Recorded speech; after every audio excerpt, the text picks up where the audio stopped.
ওম শান্তি। আজকে 7ই এপ্রিল 2026-এর বাংলা মুরুলি। আজকের এই মুরুলিতে বাবা বলেছেন, মিষ্টি বাচ্চারা যখনই সময় পাবে তখনই একান্তে বসে সত্যিকারের প্রিয়তমকে স্মরণ করো, কারণ স্মরণের দ্বারাই স্বর্গের রাজত্ব প্রাপ্ত হবে।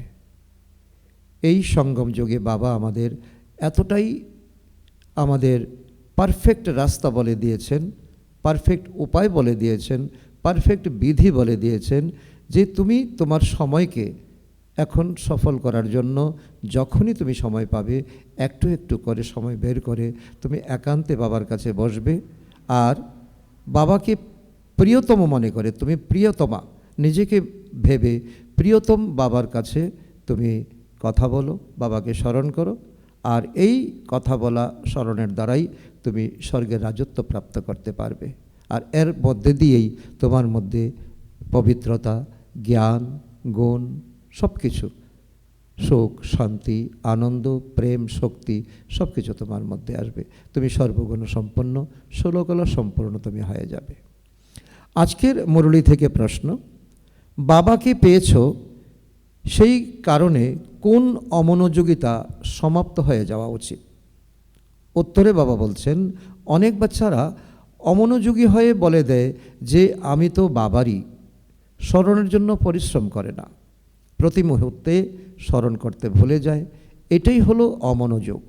বাবা বলেন, বাচ্চা যদি স্মরণে থাকো তবেই অন্তরে খুশি স্থায়ী রূপে থাকবে, কোনো প্রকারের বিভ্রান্তি আসবে না। যেমন বন্ধনে আবদ্ধ আত্মারা অর্থাৎ বান্ধিলিয়ারা স্মরণের জন্য ছটফট অর্থাৎ ব্যাকুল হয়, ব্যাকুল করে, ছটফট করে, দিন রাত স্মরণ করে, তেমনি তোমাদেরও নিরন্তর স্মরণে থাকা উচিত। সেজন্য বাবা বলছে যে বাবাকে এমনটাই বাবাকে আকর্ষণীয় বানিয়ে তোলো যে বাবাকে স্মরণ করা ছাড়া যেন তোমার মধ্যে একটা ছটফটানি শুরু হয়। যেমন জল ছাড়া মাছ বাঁচে না, যেমন মাটি ছাড়া গাছ বাঁচে না, ঠিক তেমনি বাবাকে স্মরণ করা ছাড়া যেন তুমি ছটফট করতে থাকবে।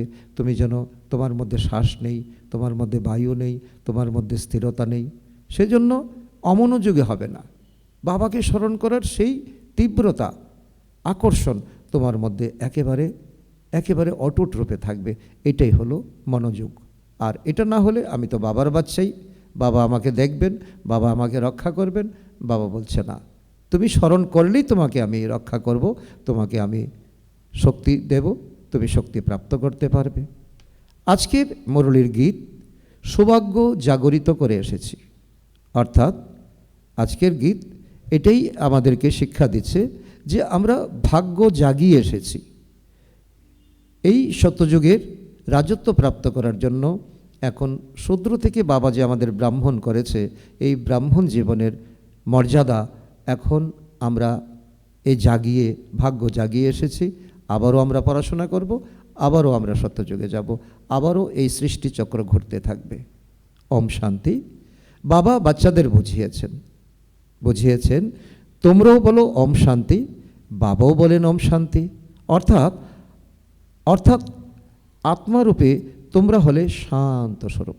নিজেকে অনুভব করো, আমি হলাম শান্ত স্বরূপ, আকাশের একটা তারার মতো মিটমিট মিটমিট করে আমি জ্বলছি আমার দুই ভ্রুযুগলে। বাবাও শান্ত স্বরূপ, আত্মার ধর্ম শান্ত স্বরূপ, শান্তি, পরমাত্মার ধর্ম শান্ত। তোমরা শান্তিধামের বাসিন্দা। কারণ কি শান্ত স্বরূপ কেন? কারণ শান্তি ধর্মে আছেই পারফেক্ট শান্তি। সেখানে কোনো রকম সাউন্ড নেই, সেখানে কোনো রকম আওয়াজ নেই, সেখানে কোনো রকম আলো নেই, অর্থাৎ এই দুনিয়ার মতো সেখানে কোনো বাতাবরণ নেই। বাবা বলেন আমিও ওখানকার নিবাসী। বাচ্চারা তোমরা পুনর্জন্মে আসো, আমি আসি না, এটাই ডিফারেন্স। তুমিও আত্মা, আমিও আত্মা। তুমি পুনর্জন্মে আসো, আমি আসি না। তুমি পাপকর্ম করো, পুণ্যকর্ম করো, আমি পাপও করি না, পুণ্যকর্ম করি না, আমি এই রথে প্রবেশ করি। বাবা একেবারে কাহিনীর মতো আমাদেরকে বলছে এই রথ। বাবা একেবারে স্পেসিফিক। বাবা বলছেন আমি ব্রহ্মার শরীরে আমি প্রবেশ করি, ইনি আমার রথ। শঙ্করকে যদি জিজ্ঞাসা করো, জিজ্ঞাসা তো করতে পারবে না, কিন্তু কেউ যদি সূক্ষ্মলোকে গিয়ে জিজ্ঞাসা করে তবে তিনি বলবেন, তো এ হলো আমার সূক্ষ্ম শরীর, এ হলো আমার সূক্ষ্ম শরীর। শিব বাবা বলেন যে এটা আমার শরীর নয়। তো কতটুকু ডিফারেন্স হয়ে গেল? তো বাবা বলছেন কেউ যদি সূক্ষ্মবতনে গিয়ে শঙ্করকে জিজ্ঞাসা করে, শঙ্কর বলবে যে আমার তো সূক্ষ্ম শরীর, আর ভগবান বলছে না আমি সূক্ষ্ম, না আমি স্থূল, তার থেকে নিরাকার, আমার তো শরীরই নেই, আমি এটা ধার করে নিয়েছি, আমারও তো কর্ম ইন্দ্রিয়ের আধার চাই। সর্বপ্রথমে মুখ্য কথা বোঝাতে হবে যে পতিত পাবন জ্ঞানের সাগর শ্রীকৃষ্ণ নয়, কারণ শ্রীকৃষ্ণ তো সাকারী মনুষ্য, শঙ্কর সূক্ষ্ম লোকের বাসিন্দা, সূক্ষ্ম আকারী লোক।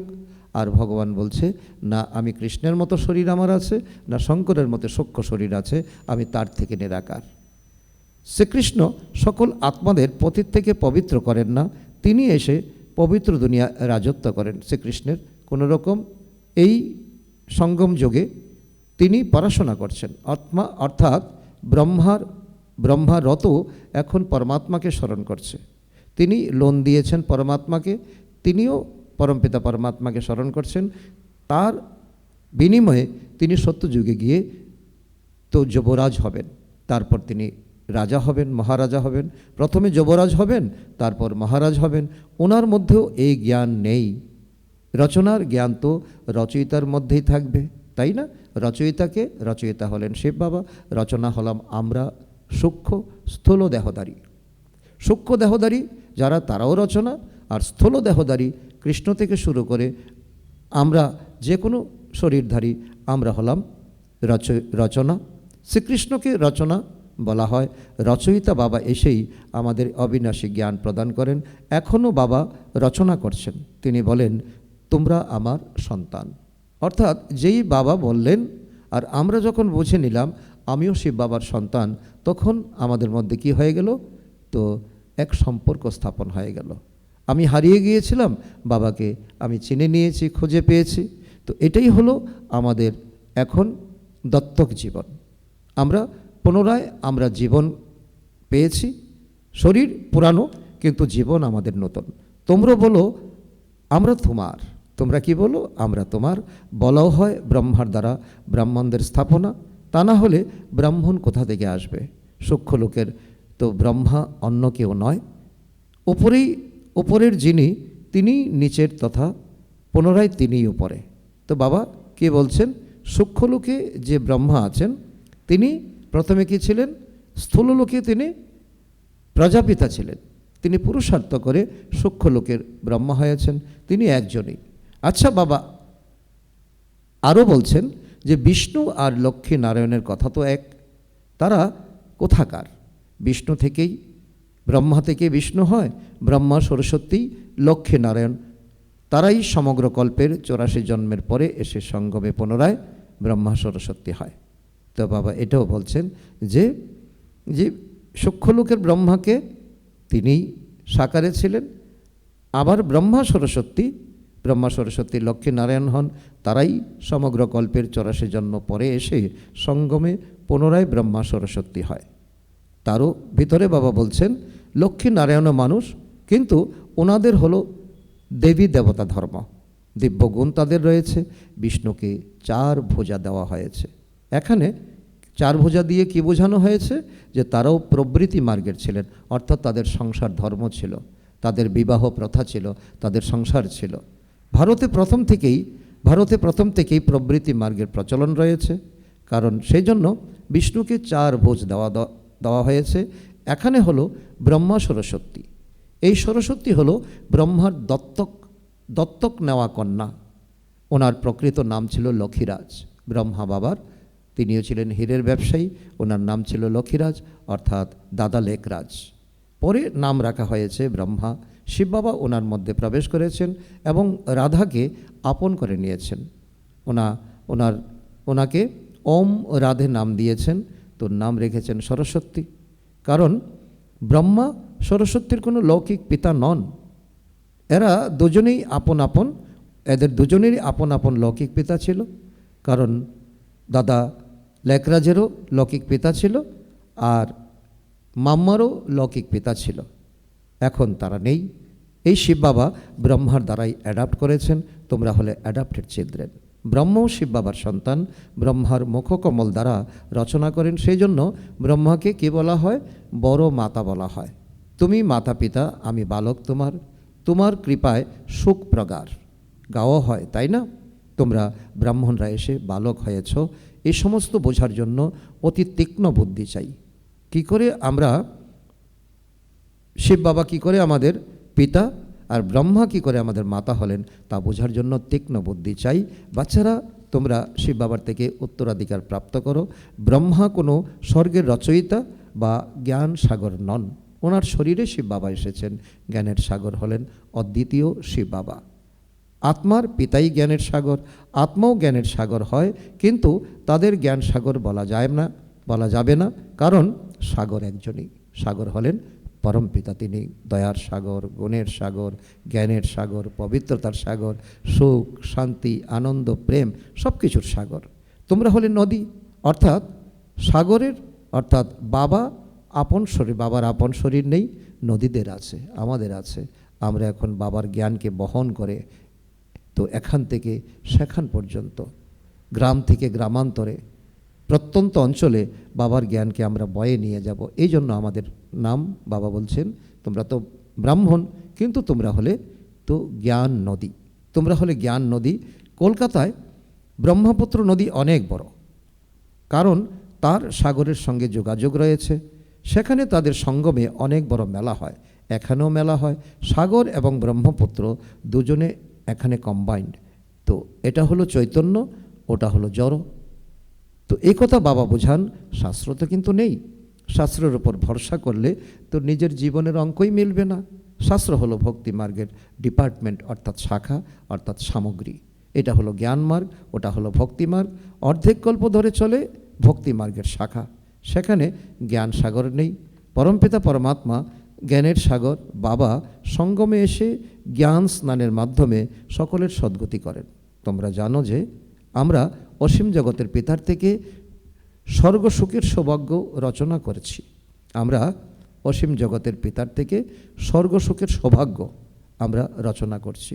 এখানে পড়াশোনা করছি আর জ্ঞান শ্রবণ করছি, জ্ঞান বিতরণ করছি, এটাই স্বর্গপ্রাপ্তির রচনা।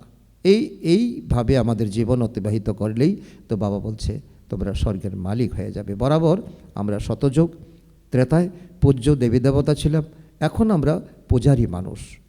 পুনরায় মানুষ থেকে তোমরা দেবতায় পরিণত হও, ব্রাহ্মণ তথা দেবতা ধর্মে এসেছ, পুনরায় ক্ষত্রিয় বৈশ্য শূদ্র হয়েছ। 84 জন্ম নিতে নিতে নিচে নামতে হয়েছে, এও তোমাদের বাবাই বলেছেন।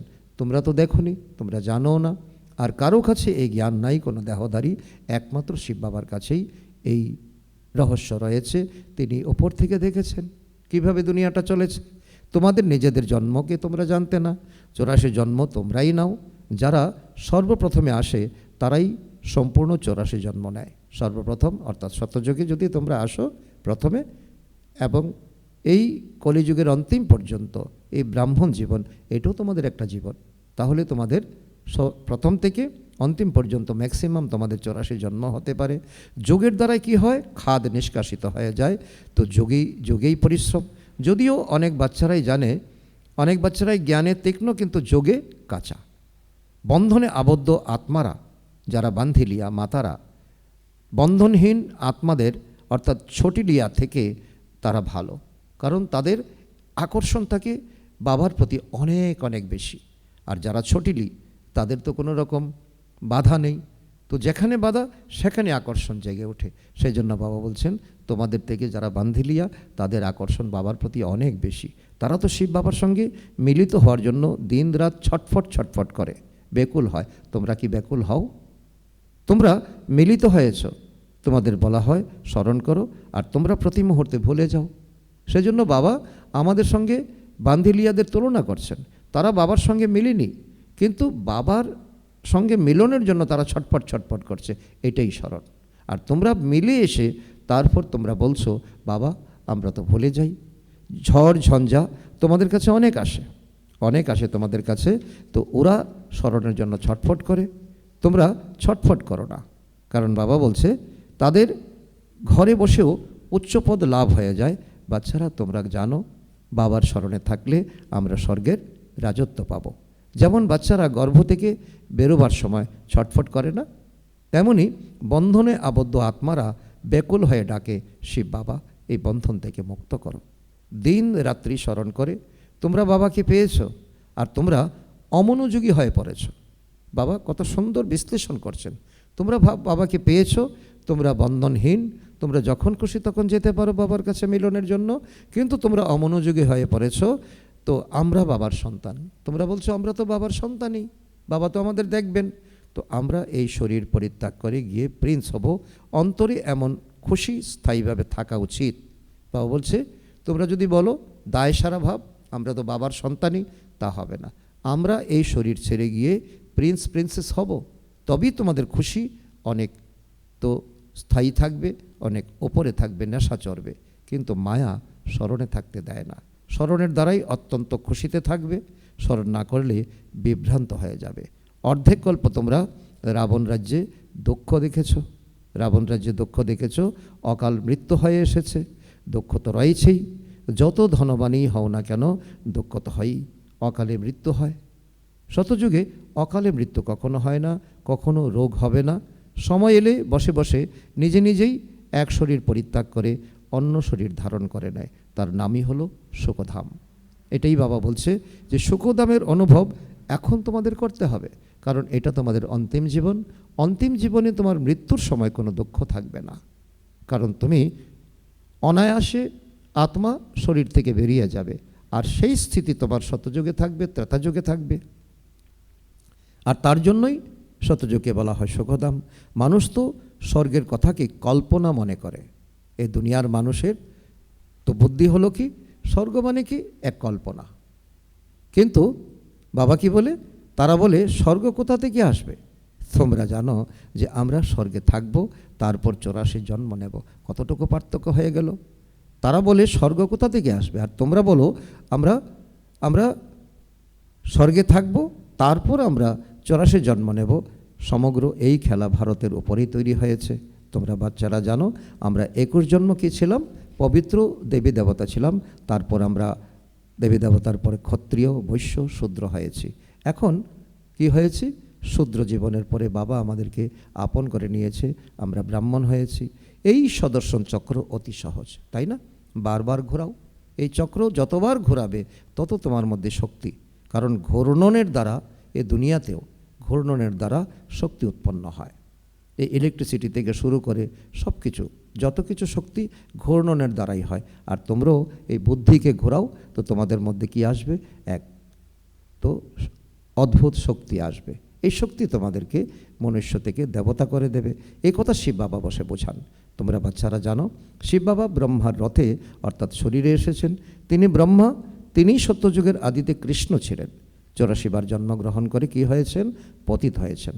পুনরায় বাবা ওনার মধ্যে প্রবেশ করে ওনাকে অ্যাডাপ্ট করেছেন, দত্তক করে নিয়েছেন। তিনি স্বয়ং বলেন, আমি এই শরীরের আধার নিয়ে তোমাদের আপন করে নিয়েছি, পুনরায় তোমাদের স্বর্গের রাজধানীর সুযোগ্য করে তুলি। যারা সুযোগ্য হবে তারাই রাজত্ব করবে। এতে ম্যানার্সও ভালো হওয়া চাই। বাবা বলছে কি যে তোমরা তোমাদের সব কিছুর মধ্যেও ম্যানার্স তোমাদের ভালো থাকতে হবে। মুখ্য হলো পবিত্রতা। পবিত্রতা এটাই হলো তোমাদের আসল ম্যানার্স। এতেই অবলাদের ওপর অত্যাচার হয়ে থাকে, এই অপবিত্রতার কারণেই অবলাদের ওপর অত্যাচার হয়। কোথাও কোথাও পুরুষদের উপর অত্যাচার হয়, নারীদের ওপর যেমন হয় পুরুষদের উপর হয়। বিকারের জন্য একে অপরকে বিরক্ত করে থাকে। এখানে মাতারা অধিক সংখ্যক হওয়ার কারণে শক্তিসেনা নামটি গাওয়া হয় বন্ধে মাতরম। ভগবান বলছেন তোমাদের এখন বন্দনা হবে, পূজা হবে। আর এ ভারতের যত দেবদেবী আছে বেশিরভাগ হলো দেবী আর কম ভাগ হলো দেবতা। তো এই জন্য বাবা বলে বন্ধে মাতরম। আর মাতাদের দ্বারাই স্বর্গের দ্বার খোলা হয়েছিল। জ্ঞানের অধিকারী হলো মাতারা। এখন তোমরা কামচিতা থেকে নেমে জ্ঞান চিতায় বসেছ, সুন্দর অর্থাৎ গৌরবর্ণ হওয়ার জন্য। দাপর থেকে কী করেছ? কামচিতায় বসে রয়েছ 2500 বৎসর।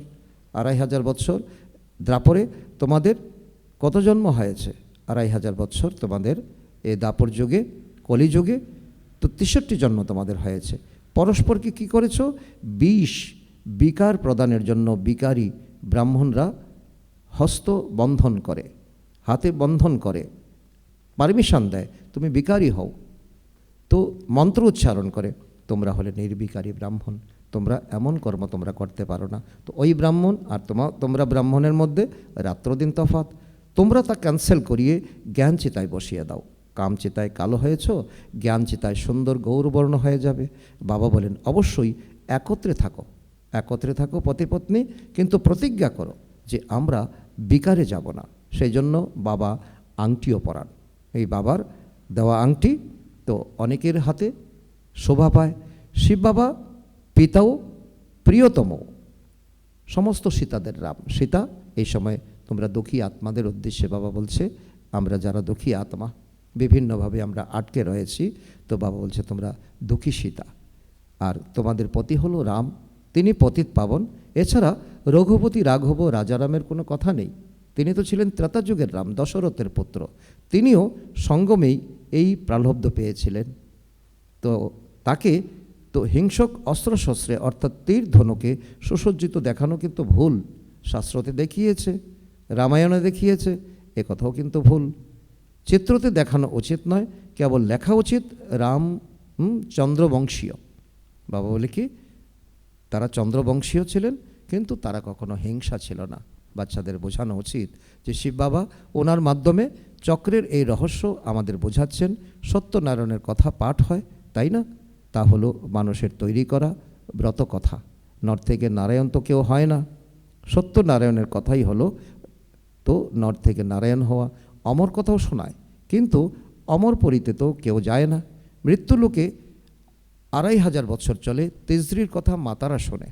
বাস্তবে এ হলো তৃতীয় জ্ঞান নেত্র দেওয়ার কথা। এখন আত্মারা জ্ঞানের তৃতীয় নেত্র পেয়েছ, সেজন্য আত্ম অভিমানী হতে হবে। আমি এই শরীরের দ্বারা এখন দেবতা হতে চলেছি, আমার মধ্যেই সংস্কার রয়েছে। সকল মানুষ দেহি অভিমানী, বাবা এসে দেহি অভিমানী করেন। আমরা ছিলাম দেহ অভিমান, বাবা এসে দেহি অভিমানী করেন। লোকে আবার বলে আত্মা পরমাত্মা এক, পরমাত্মা তো এই সকল রূপ ধারণ করেছে। বাবা বলেন এই সবই ভুল। তো একে মিথ্যা অভিমান, মিথ্যা জ্ঞান বলা হয়। আত্মা পরমাত্মা কি করে এক হতে পারে? আত্মা আলাদা শব্দ, পরমাত্মা আলাদা শব্দ, রূপ এক, কর্তব্য গুণ আলাদা আলাদা। বাবা বলেন আমি বিন্দু সদৃশ, তোমরাও জানতে না, ইনিও জানতেন না। ইনি অর্থাৎ ব্রহ্মা বাবা। এখন বাবা বোঝান, এতে সংশয়ে আসা উচিত নয়, কারণ তোমরা এখন ভক্তি থেকে জ্ঞান মার্গে আসছো। নিশ্চয় হওয়া উচিত, কারণ এতদিন সত্যকে তোমরা জানোনি, এখন সত্যকে জানতে চলেছ। বাবা অবশ্যই সত্য বলেন, সংশয় বুদ্ধি বিনাশন্তি। তারা সম্পূর্ণ উত্তরাধিকার প্রাপ্ত করতে পারে না। আত্ম অভিমানী হওয়াতেই পরিশ্রম। খাবার প্রস্তুত করার সময়ও বুদ্ধি যেন বাবার দিকে থাকে, এটাও কিন্তু অনেক ইম্পর্টেন্ট। খাবার বানানো, খাবার পরিবেশন করা, যুক্তভাবে থেকে যাকে তুমি খাওয়াবে তার মন বুদ্ধি সঠিক হবে, বাবার প্রতি লাগবে। প্রতিটি বিষয়ে এই অভ্যাস করা উচিত। রুটি বেলতে বেলতে নিজের প্রিয়তমকে স্মরণ করতে থাকবে, এই অভ্যাস প্রতিটি বিষয়ে থাকা উচিত। রুটি বেলা বড় কথা নয়। তুমি হাল চাষ করো, তুমি কোদাল দিয়ে মাটি কাটো, যাই কিছু করো, হাতে কাজ করো, তো মনে বাবাকে স্মরণ করো। যতখানি সময় অবসর পাবে স্মরণ করতে হবে। স্মরণের দ্বারাই তোমরা শতপ্রধান হবে। 8 ঘন্টা কাজকর্মের জন্য ছুটি, মাঝে মাঝে কিন্তু একান্তে গিয়ে বসা উচিত, কারণ 8 ঘন্টা তো কেউ এক নাগারে কাজ করে না। তোমাদের সকলকে বাবার পরিচয় শোনাতে হবে। আজ না শুনলে কাল শুনবে। বাবা স্বর্গ স্থাপন করেন, আমরা স্বর্গে ছিলাম, তারপর এখন নরকবাসী হয়েছি। এখন আবার বাবার কাছ থেকে উত্তরাধিকার পাওয়া উচিত। ভারতবাসীদেরই বোঝানো হয়, বাবা আসেনই ভারতেই আসেন। দেখো তোমাদের কাছে মুসলিমরাও আসে, তারাও সেন্টারের রক্ষণাবেক্ষণ করে, বলে শিব বাবাকে স্মরণ করো। শিখরাও আসে, খ্রিস্টানরাও আসে, ভবিষ্যতে অনেকেই আসবে। এই জ্ঞান সকলের জন্য উন্মুক্ত, কারণ এ হলো বাবার সহজ স্মরণ এবং সহজ উত্তরাধিকার। কিন্তু পবিত্র তো অবশ্যই হতে হবে। দান করলে গ্রহণ মুক্ত হয়ে যাবে। যে এখন তোমাদের অভিশাপ লেগেছে, এখন রাহুর দশা, এখন বিভিন্ন ধরনের দশা তোমাদের মধ্যে, অর্থাৎ বিকারের দশা, আর স্মরণ করলে এই গ্রহণ তোমাদের ছুটে যাবে। এখন ভারতের উপর রাহুর দশা অর্থাৎ গ্রহণ রয়েছে। পুনরায় 21 জন্মের জন্য বৃহস্পতির দশা শুরু হবে। এখন থেকে শুরু শতযুগ ত্রেতাযুগ, তোমাদের বৃহস্পতির দশা শুরু হবে, এখন থেকে শুরু। তো প্রথমে হয় বৃহস্পতির দশা, পরে হয় শুক্রের দশা। সূর্যবংশীয়দের উপর বৃহস্পতির দশা, চন্দ্রবংশীয়দের উপর শুক্রের দশা তো রয়েছে বলা হয়। পুনরায় দশা কম হতে থাকে। সর্বাপেক্ষা খারাপ হলো রাহুর দশা। বৃহস্পতি কোনো গুরু নয়। তো এই দশা হলো বৃক্ষপতি, অর্থাৎ বৃহস্পতি কথাটা কোথা থেকে এসেছে? এই বাবা বলছে, এই যে কল্পবৃক্ষ, আমরা যে এই কোটি কোটি আত্মারূপী এই কল্পবৃক্ষের যিনি রচয়িতা, তিনি হলেন বৃক্ষপতি। এই বৃক্ষপতিতে আসছে বৃহস্পতি। বৃক্ষপতি বাবা যখন আসেন তখন বৃহস্পতি এবং শুক্রের দশা শুরু হয়। তো রাবণ এলে কী হয়? রাহুর দশা বসে। বাচ্চারা, তোমাদের উপর এখন বৃহস্পতির দশা বসে রয়েছে। কেবল বৃক্ষপতিকে স্মরণ করো আর পবিত্র হও, ব্যাস, তাতেই তোমাদের মুক্তি, জীবন মুক্তি হয়ে যাবে। আচ্ছা, মিষ্টি মিষ্টি হারানিধি বাচ্চাদের প্রতি মাতা পিতা বাপদাদার স্মরণের স্নেহসুমন আর সুপ্রভাত। আত্মাদের পিতা তার আত্মারূপী বাচ্চাদের জানাচ্ছেন নমস্কার। আমরা আত্মারূপী সন্তানরা আমাদের মাতা পিতা বাপদাদাকে জানাই স্মরণের স্নেহসুমন, সুপ্রভাত ও নমস্কার। ধন্যবাদ বাবা, ধন্যবাদ। আজকের মুরলী থেকে ধারণার জন্য মোক্ষসার 1 নম্বর, প্রতিটি কাজ করতে করতে আত্ম অভিমানী হওয়ার অভ্যাস করতে হবে। দেহের অহংকার যাতে সমাপ্ত হয়ে যায় সেজন্য পরিশ্রম করতে হবে। নাম্বার 2, শতযুগীয় রাজত্বের সুযোগ্য হওয়ার জন্য নিজের ব্যবহারকে রয়েল করতে হবে। পবিত্রতাই হলো সর্বাপেক্ষা উচ্চ, অর্থাৎ ভদ্র আচার আচরণ। পবিত্র হলেই পবিত্র দুনিয়ার মালিক হবে। আজকে বাপদাদার মধুর বরদান আমাদের বাচ্চাদের প্রতি। করণ করাভন হারের স্মৃতির দ্বারা সহযোগের অনুভবকারী সফলতা মূর্তি ভব। করণ করাভন হারের স্মৃতির দ্বারা সহযোগের অনুভবকারী সফলতা মূর্তি ভব। কোনো কাজ করার সময় এই স্মৃতি যেন থাকে যে আমাকে এই কাজের নিমিত্ত বানানো ব্যাকবোন কে। বিনা ব্যাকবোন কোনো কাজই সফল হবে না। এজন্যই যে কোনো কাজ করার সময় এটা স্মরণ রাখো যে আমি হলাম নিমিত্ত, করাচ্ছেন স্বয়ং সর্বসমর্থ বাবা। এই স্মৃতিতে রেখে কর্ম করো, তাহলে সহজেই যোগের অনুভূতি হতে থাকবে। তারপর এই সহজ যোগ সেখানে সহজ রাজ্য করাবে। এখানকার সংস্কার সেখানে নিয়ে যাবে, ট্রান্সফার হয়ে যাবে।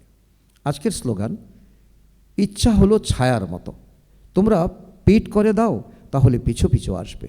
ইচ্ছা হলো ছায়ার মতো, তোমরা পিঠ করে দাও তাহলে পিছু পিছু আসবে। আজকের অব্যক্ত ইশারা, মহান হওয়ার জন্য মধুরতা আর নম্রতার গুণ ধারণ করো। আজকে এর অন্তর্গত বাবা বলেছেন, মধুরতা হলো এমনই এক বিশেষ ধারণা যা তিক্ত ধরণীকেও মধুর বানিয়ে দেয়। তোমাদের সকলের পরিবর্তন হওয়ার আধার হলো বাবার 2টি মধুর বাণী। মিষ্টি বাচ্চারা, তোমরা হলে মিষ্টি শুদ্ধ আত্মা। এই 2 মধুর বাণী তোমাদেরকে পরিবর্তন করে দিয়েছে। মিষ্টি দৃষ্টি তোমাদের পরিবর্তন করে দিয়েছে। এরকম মধুরতার দ্বারা তোমরা অন্যদেরকেও মধুর বানাও। এই মুখ মিষ্টি করো, সদা এই মধুরতার উপহার সাথে রাখো। এর দ্বারাই সদা মিষ্টি থাকবে এবং অন্যদেরকেও মিষ্টি বানাতে পারবে। আচ্ছা, ওম শান্তি।